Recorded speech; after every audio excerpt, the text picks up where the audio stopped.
పెద్ద ఆధ్యాత్మిక సముదాయం నా దేశంలో జరిగే కుంభమేళా అని అన్నప్పుడు నా రోమాలు నిక్కబొడుచుకుంటాయి. పాశ్చాత్య దేశ ప్రజలు నా దేశం యొక్క సాంప్రదాయాన్ని మనస్ఫూర్తిగా స్వీకరించి ఆ అనుభవాన్ని ఆనంద బాష్పాల రూపంలో వ్యక్తపరుస్తుంటే దేశంలో ఉన్న హిందూ వ్యతిరేకులను చూస్తే ఎంతో అసహ్యం వేస్తుంది. 144 ఇయర్స్ తర్వాత వచ్చిన ఈ మహాకుంభమేళలో పాల్గొంటున్న నాగసాధువులు, పీఠాధిపతులు, అఘోరాలు, హిమాలయ యోగులను చూస్తుంటే నా సనాతన ధర్మం ఎంత గొప్పగా పూజించబడుతుందో అన్న ఆలోచన నా గుండెను గర్వంతో నింపుతుంది. ఎందుకు ఈ కుంభమేళ ఇంత విశిష్టత? అఫ్కోర్స్ దాని గురించి తెలుసుకోవడానికి ఇంటర్నెట్లో చాలానే పేజెస్ ఉన్నాయి.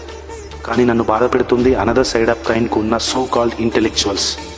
వాళ్లకు కుంభమేళా అనేది అనవసరమైన ఖర్చు అని, పర్యావరణానికి హానికరమని, హిందువులందరూ అంధభక్తులని అభిప్రాయం చాలా గట్టిగానే ప్రచారం చేస్తున్నారు. వాళ్ళకి చెప్పాల్సింది ఒక్కటే, నా సనాతన ధర్మం ప్రతి